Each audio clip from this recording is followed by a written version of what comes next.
Hello my dear students. सबसे पहले आप सबों को मेरे तरफ से गुड मॉर्निंग। आज हम लोग सीखेंगे हिंदी व्याकरण से संबंधित। आप जानते हैं कि व्याकरण जो होता है ना, हम लोगों को जानना बहुत ज़रूरत है। और जिस चीज़ को हम लोग पढ़ने जा रहे हैं, अगर इसको नहीं जानते हैं तो आप अनुवाद नहीं बना पाइएगा, किसी भी वाक्य को आप सही से नहीं बोल पाइएगा। इसीलिए हमें अनुवाद प्रक्रम के साथ साथ हिंदी व्याकरण में कारक को जानना बहुत ही जरूरी है। इसमें ये भी सीखेंगे कि अनुवाद किसे कहते हैं और इनका उपयोग किस तरह से होता है। चलिए हम लोग सीखते हैं। और इसमें ये भी सीखेंगे कि संस्कृत में कारक कितने होते हैं और हिंदी व्याकरण में कारक कितने होते हैं। इन सबों को हम लोग बारीकी से देखेंगे। हाँ, आपको वादा करना होगा कि आप मेरे साथ बने रहिएगा। वादा करते हैं ना, मेरे साथ बने रहिएगा। तो अगर आप मेरे साथ बने रहते हैं तो आपकी बार बिहार बोर्ड में क्या करना है, धमाल मचा देना है। और हमें हिंदी हो या संस्कृत, एक भी चीज़ छूटना नहीं चाहिए। और आपको हिंदी और संस्कृत में कम से कम हमको 90+ लाना है, ठीक है ना। तो मेरे साथ बने रहिए। चलिए बिना वीडियो को पॉज करते हैं, स्टार्ट करते हैं। तो यहाँ आपका है कारक। कारक का मतलब होता है जो क्रिया की उत्पत्ति में सहायक हो, उसे क्या कहते हैं, कारक कहते हैं। क्या कहते हैं, मेरे साथ बोले तो, जो क्रिया की उत्पत्ति में सहायक हो उसे हम कारक कहते हैं। अब क्रिया क्या होता है, तो क्रिया को आप लोग जान लीजिए, जिस शब्द के अंत में ना लगा हो। और अगर दूसरे शब्दों में अगर क्रिया का दूसरा परिभाषा बोलना चाहते हैं तो बोलिएगा, जिस शब्द से किसी काम का करना या होना समझा जाए उसे क्या कहते हैं, क्रिया कहते हैं। जैसे क्रिया का मतलब होता है पढ़ना, लिखना, हंसना, बोलना, दौड़ना, उनका कुछ मतलब उसके उस शब्द से किसी काम का कोई कार्य का मतलब होना चाहिए, उसे हम लोग क्या कहते हैं, क्रिया कहते हैं। तो हम लोग क्या परिभाषा पढ़े कारक का, जो क्रिया की उत्पत्ति में क्या हो, सहायक हो, उसे हम कारक कहते हैं। अथवा अगर दूसरा परिभाषा आप लेते हैं इनका, तो जो कहा गया है, क्रिया के साथ, क्या बोलिएगा, क्रिया के साथ जिसका साक्षात संबंध हो, मतलब डायरेक्ट संबंध हो, वह कारक कहलाता है। तो हिंदी व्याकरण में कारक के 8 भेद होते हैं। क्या बोलिए मेरे साथ, कि हिंदी व्याकरण में कारक के 8 भेद होते हैं, जबकि संस्कृत व्याकरण में कारक के कितने भेद होते हैं, 6 भेद होते हैं। तो बोलिए कि और हिंदी व्याकरण और संस्कृत व्याकरण में क्या मतलब क्या ऐसा चीज है जो कि संस्कृत व्याकरण में हटा दिया, तो वह है संबोधन और संबंध को है ना, संस्कृत व्याकरण में नहीं रखा गया है, ठीक ना। जबकि हिंदी व्याकरण में यह दोनों चीज को रखा गया। इस तरह से हम लोग कह सकते हैं, इसमें 8 भेद होते हैं और इसमें संस्कृत व्याकरण में 6 भेद होते हैं। तो चलिए, तो ये आपका आ जाता है कि इसमें हिंदी व्याकरण में कारक के जो 8 भेद है वो कौन कौन सा है। तो आपका कर्ता कारक है, कर्म कारक है, करण कारक है, संप्रदान कारक है और आपादान कारक है, संबंध कारक है, अधिकरण कारक है, संबोधन है। जबकि मतलब सेम वही चीज संस्कृत व्याकरण में है, सिर्फ वहाँ संबंध और संबोधन का चर्चा नहीं किया गया है। इस तरह से आप लोग समझ गए होंगे कि मतलब हिंदी व्याकरण और संस्कृत व्याकरण में कारक के कितने भेद होते हैं, ठीक है। तो मेरे साथ बने रहिएगा। तो इसका परिभाषा भी जानेंगे कि कर्ता कारक क्या होता है, इसको कैसे पहचानेंगे, ठीक है। इन सबों को हम लोग बारीकी से डिस्कस करेंगे। तो मेरे साथ आप बने रहिए। आप हमें प्रॉमिस कीजिए कि हम इस चीज़ को अच्छा से समझेंगे और ध्यानपूर्वक समझेंगे। अगर वीडियो समझ में नहीं आता है तो आप वीडियो को मतलब पॉज करके देखिए, एक बार नहीं 2 बार देखिए, तो आपको जरूर समझ में आ जाएगी, ठीक है ना। हम आपसे ये वादा करते हैं कि हम आपको है ना, आपके दिमाग तक इसको मतलब ला के रखेंगे, ठीक है। तो चलिए हम लोग आगे देखते हैं।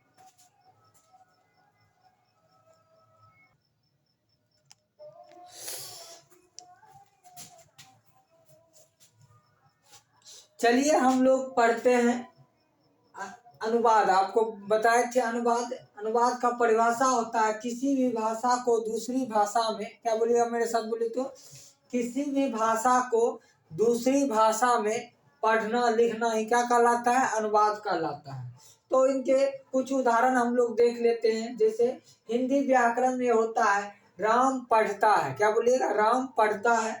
और संस्कृत में कह सकते हैं रामा पठती, और अंग्रेजी में कहिएगा राम रीड्स, और नेपाली में कहते हैं राम किताब पठनछु, क्या बोलेगा, राम किताब पठनछु। जैसे कहता है तिमीरो बाल की मून छा, इस तरह से होता है ना, तुम्हारा बाल कैसा है, तो इस तरह से नेपाली में इसका सेंटेंस होता है।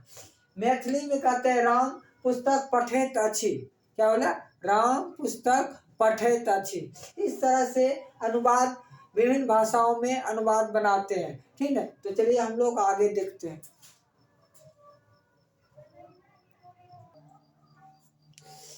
चलिए हम लोग आप समझते हैं कारक के चिन्ह एवं उनकी विभक्तियां।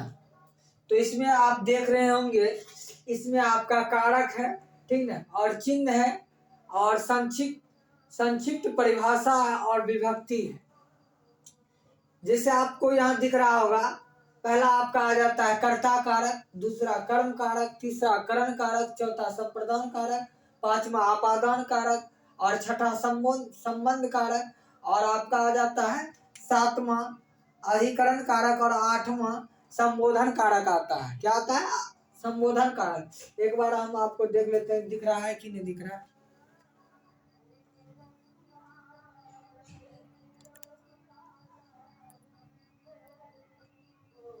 चलिए आपको दिख रहा होगा, चलिए ठीक है स्टार्ट करते हैं। इसका चिन्ह हो जाता है कर्ता कारक का जीरो ने, क्या है, जीरो ने।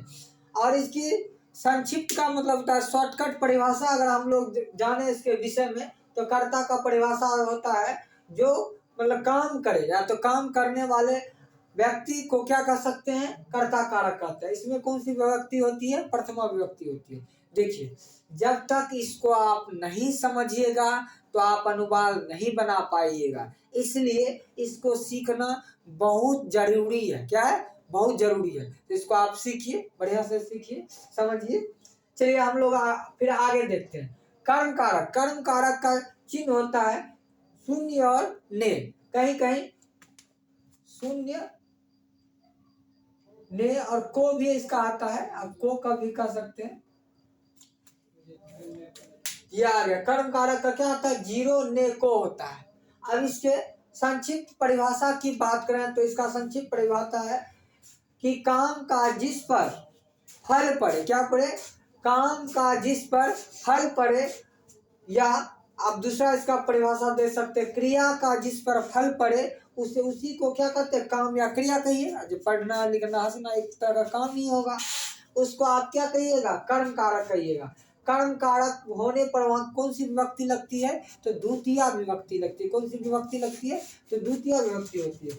आपका तीसरा आता है, क्या आता है, करण कारक। करण कारक, करण कारक में शून्य और को आता है। क्या आता है, शून्य और को आता है। और इसमें आप ही भी दे सकते हैं, ये इसमें आपका क्या आ जाता है, साधन। क्या आ जाता है, साधन। और या तो द्वारा कह सकते, क्या कर सकते हैं, द्वारा कह सकते हैं। इस तरह से आता है। तो आप इसका डिफिनेशन कैसे दीजिएगा, परिभाषा कैसे बोलिएगा, कर्ता जिस साधन से, क्या बोलिएगा, कर्ता जिस साधन से कोई काम करता है उसे क्या कहते हैं, करण कारक कहते हैं। इसमें कौन सी विभक्ति होती है, तृतीय विभक्ति होती है। क्या होती है, तृतीय विभक्ति होती है। तो करण कारक, अब साधन क्या होता है, जैसे आप बोलते हैं राम आंख से चंद्रमा को देखता है, तो देखिए आपका साधन क्या है, चंद्रमा को देखने के लिए आंख। अगर आपके पास आंख नहीं होता तो आप चंद्रमा को नहीं देख पाते, इसलिए यहाँ साधन क्या हो गया, आपका आंख हो गया।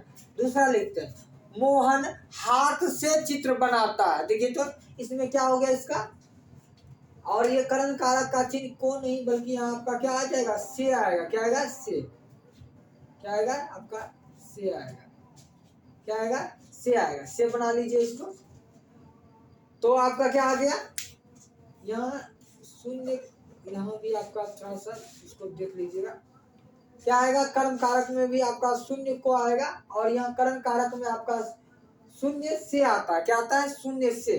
जैसे हम अभी आपको क्या बोले, राम हाथ से चित्र बनाता है, तो देखिए हाथ से जो आपका आया, चित्र बनाने का काम किया, इसलिए उसमें कौन सी विभक्ति होगी, तृतीया विभक्ति होगी। कौन सी विभक्ति होगी, तृतीया विभक्ति। तो अगर कोई साधन, अगर मोहन के पास हाथ नहीं रहता तो चित्र बना पाता, तो नहीं बना पाता। इसलिए आप लोग, हम बोलते हैं, आप लोग बताइएगा, मोहन मोहन पैर से गेंद खेलता है। देखिए पैर से यहाँ आ गया, तो पैर से कौन कारक हो गया, करण कारक हो गया। तो आप किसी चीज को जब तक पहचानिएगा नहीं, तब तक वह चीज नहीं बनेगी। हिंदी हो या संस्कृत हो या कि अंग्रेजी हो, हर चीज में आपको पहचान जरूरी है। पहचान नहीं रहेगा तो फिर आपको दिक्कत है, ठीक है। तो आपका यहाँ द्वारा, कभी राम के द्वारा पढ़ा जाता है, इस तरह का भी सेंटेंस आता है। तो कर्ता जिस साधन से काम करता है या कोई काम करता है, उसमें तृतीया विभक्ति होती है। तो आप समझ गए होंगे। अगला चलते हैं। आपका आता है संप्रदान कारक। संप्रदान कारक का चिन्ह होता है को के लिए होता है, के लिए या को के लिए कर सकता है, आगे पीछे जैसे भी आप बोल सकते हैं। इसके लिए इसका परिभाषा होता है, कर्ता जिसके लिए कोई काम किए करे। क्या बोले, कर्ता जिसके लिए काम, या कर सकते हैं, ऐसे भी कर सकते हैं, जिसके लिए काम किया जाए, जो आपको दिख रहा होगा, और जिसे कुछ दिया जाए। कर्ता जिस साधन से कोई काम करता है, जिसके लिए काम करता है, ठीक है ना। कर्ता जिसके लिए कोई काम करता है, अथवा अगर कोई वस्तु आप उसको दान के रूप में दे देते हैं, उसमें चतुर्थी विभक्ति होती है। अगर आप लौटा लीजिएगा तो षष्ठी विभक्ति होगा। जैसे हम आपको बोलते हैं कि मोहन भिखारी को भिक्षा देता है, तो देखिए, तो भिखारी को भिक्षा दिया, अगर वह लौटाया नहीं, अगर उसको दान के रूप में दे दिया, तो उसमें चतुर्थी विभक्ति होती है। लेकिन दूसरा आप समझिए, जैसे मोहन दर्जी को कपड़ा देता है, तो देखिए जब मोहन दर्जी को कपड़ा देगा तो कुछ उसको फिर शीशा के उसको वापस लौटा देगा। तो यहाँ वापस अगर लौटा दिया तो वहाँ क्या, वहाँ चतुर्थी ना होकर उसमें क्या हो जाता है, षष्ठी हो जाती है। आपको ध्यान, एक और बता देते हैं। जिसे मोहन धोबी को कपड़ा देता है, किसको कपड़ा देता है, धोबी को कपड़ा देता है। देखिए धोबी को धोने के लिए कपड़ा दिया, फिर उसको क्या कर दिया, हुआ धो के वापस रिटर्न कर दिया। तो इस स्थिति में वहाँ चतुर्थी ना होके उसमें षष्ठी हो जाती है। क्या हो जाती है, षष्ठी हो जाती है। तो इस बात को थोड़ा सा दिमाग में आप बढ़िया से बैठा लीजिए। चलिए आगे देखते हैं। आपका अगला आ जाता है आपादान कारक। आपादान कारक में आपका से जुदाई याद होता है। क्या होता है, मेरे साथ बोलिए तो, आपादान कारक में से जुदाई होता है।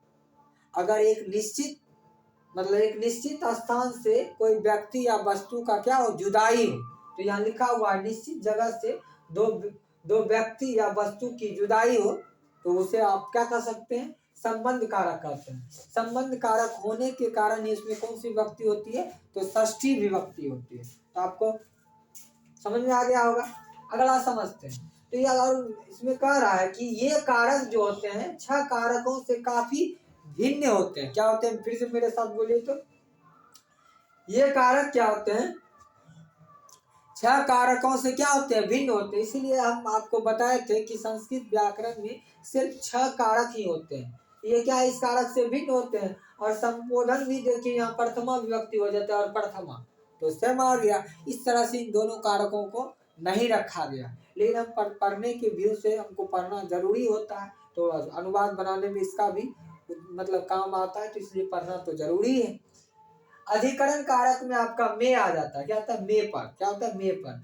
तो क्रिया या किसी वस्तु का जब अधिकार जाना जाए, क्या बोलेगा, क्रिया या किसी वस्तु का अधिकार जाना जाए, तो उसमें आपको सप्तमी विभक्ति होती है। देखिए अगर आप बोर्ड पे से लिख नहीं पाते हैं, तो हम जो बोलते हैं आप कॉपी कलम लेके बैठिए, और जो बोलते हैं आप उसको नोट करते जाइए, ठीक है। कभी कभी ज्यादा कदा होता है कि कभी कभी बोर्ड पर कुछ लिखा हुआ रहता है और बोलने में लगता है कि दोनों डिफरेंट हो रहा है।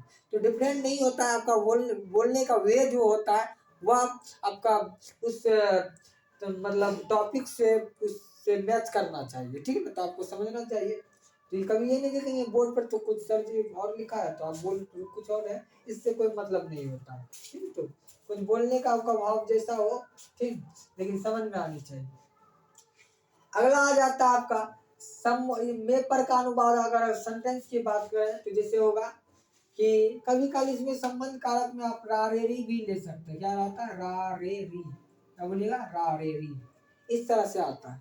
तो आपका संबोधन कारक हो गया है हे, अरे, अजी होता है इसमें। संस्कृत व्याकरण में ये होता है अये, भो, इस तरह से। इसका परिभाषा की बात करें तो संबोधक कारक नहीं होने पर प्रथमा विभक्ति होती है। क्या क्या करती है? एक संबोधक कारक नहीं होने पर इसमें प्रथमा विभक्ति होती है। ठीक है, तो इसका एक एक हम अनुवाद आपको बता देते, वाक्य बताते हैं। कर्ता कारक का, जैसे राम ने रावण को मारा, तो ने किसका है? ने जो आपका हो गया कर्ता कारक। तो परीक्षा में पूछा जाता है, हिंदी में भी पूछ देता है कि राम ने रावण को मारा, यहाँ राम ने कौन सा कारक है, या रेखांकित कर देगा, जिसको आप लोग अंडरलाइन करते हैं। उस तरह से आपको बता देना। ने का चिन्ह है तो कर्ता कारक हो गया। को कर्म कारक का क्या होता है? जैसे राम किताब पढ़ता है, यहाँ किताब पढ़ता है, को यहाँ का शून्य का मतलब होता है कि वह मतलब शो नहीं करेगा, दिखेगा नहीं, बल्कि वह गोपनीय रहेगा। इसीलिए कभी शून्य होता है, कभी को। जैसे राम किताब को पढ़ता है, ऐसे भी आप बोल सकते हैं। तो इसमें देखिए क्रिया का फल जिस पर पढ़ता है वह क्या होता है? कर्म कारक होता है। क्रिया यहाँ राम किताब को पढ़ता है, तो पढ़ने का काम किस पर पढ़ रहा है? किताब पर पढ़ रहा है। इस तरह से कर सकती है, कर्म कारक है। अगला चलते हैं करण कारक। करण कारक का आपको बतेबे किए थे। मोहन हवाई जहाज से पटना जाता है। सोहन हाथ से पत्र लिखता है। ठीक, वह पैर से गेंद खेलता है। इस तरह से करण कारक है। और द्वारा का मतलब वह मतलब उसके द्वारा लिखा जाता है, उसके द्वारा पढ़ा जाता है, राम के द्वारा लिखा जाता है। इस तरह से उसमें तृतीया विभक्ति हो जाता है। और आपका आपादान कारक से जुदाई क्या होता है? संप्रदान कारक को हम लोग पहले समझते को के लिए। अब हम लोग समझे किए थे कि अगर कोई चीज दान के रूप में दी जाए, या कोई कि मतलब जिसके लिए कोई काम किया जाए, उसमें संप्रदान। जैसे वह मोहन पढ़ने के लिए विद्यालय जाता है, यहाँ देगा होगा नहीं कुछ। यहाँ देखिए वह पढ़ने के लिए विद्यालय जाता है, यहाँ जाने का काम कहाँ कर रहा है? तो पढ़ने के लिए कर रहा है, तो उसमें आपको चतुर्थी विभक्ति होती है। इस तरह से आपादान कारक में से जुदाई, तो एक निश्चित जगह से आपको अगर किसी वस्तु या व्यक्ति का अलगाव या जुदा का बोध हो, उसमें पंचमी विभक्ति होती है। जैसे वृक्ष से पत्ते गिरते हैं, मोहन घर से पटना जाता है, सोहन घर से विद्यालय जाता है, वह घर से मतलब बाजार जाता है। इस तरह से कर सकते हैं घर से, तो वहाँ पंचमी विभक्ति हो जाएगा। ठीक है, तो इस तरह से आपका संबंध कारक आप समझ लीजिए। इसमें काके की रहेगा या रारेरी रहेगा। रारेरी का मतलब तुम्हारी, तुम्हारा, ठीक है, तुम्हारे, हमारा, हमारी, हमारे। तो इस तरह से वहाँ आप देखिएगा उसमें षष्ठी विभक्ति होगी। ठीक है, तो कह रहा है कि दो व्यक्ति या वस्तुओं के बीच आपसी संबंध जाना, जिसमें षष्ठी विभक्ति होती है। अब अधिकरण कारक पढ़ते हैं। अधिकरण कारक का जो चिन्ह होता है वह में पर होता है। क्रिया या किसी वस्तु का अधिकार जाना जाए, उसमें सप्तमी विभक्ति होती है। ठीक है ना, जैसे मोहन घर पर पढ़ता है, यहाँ अधिकार पढ़ने का कहाँ है? घर पर है। वह मैदान में खेलता है, तो खेलने का अधिकार कहाँ है? मैदान। तो इस तरह से आप कह सकते हैं कि अधिकरण कारक में सप्तमी विभक्ति होती है। और संबोधन कारक में हम लोग कहीं पुकारने या चिल्लाने, जिसे कहते हैं हे राम आप मेरी रक्षा करें, तो इस तरह से यहाँ संबोधन का चिन्ह भी हो जाता है। क्या हो जाता है? संबोधन का आपको चिन्ह देना है। ठीक है, एक डंडा लिख देना है, उसके नीचे एक बिंदा दे देना है, वह संबोधन का चिन्ह होता है। तो क्रिया या किसी वस्तु का अधिकार देना सप्तमी होगा। मतलब संबोधक कारक ना होकर नहीं होने पर वहाँ का क्या हो जाता है? प्रथमा विभक्ति हो जाता है। इस तरह से हमको आशा और पूर्ण विश्वास है आपको यह चीज समझ में आ गई होगी। ठीक है, तो अगर वीडियो अच्छा लगता है थोड़ा सा प्यारा कमेंट कर दीजिए, ताकि मेरा जो और मतलब पढ़ाने का जो उत्सुक है और जागृत हो जाए, और हमको थोड़ा सा आपके प्रति और जुनून आ जाए। ठीक है, ताकि हम आपके बोर्ड परीक्षा में बढ़िया से बढ़िया चीज़ लाएं, जो कि आपके बोर्ड परीक्षा से रिलेटिव हो, और आज आपका अच्छा से अच्छा रिजल्ट आए। हम ऊपर वाले से कामना करते हैं आपकी बोर्ड परीक्षा क्या हो, मतलब अच्छा हो, अच्छा आ जाए। ठीक है, लेकिन आपको मेरे साथ बने रहना होगा, और थोड़ा सा वीडियो को लाइक कर दीजिए। ठीक।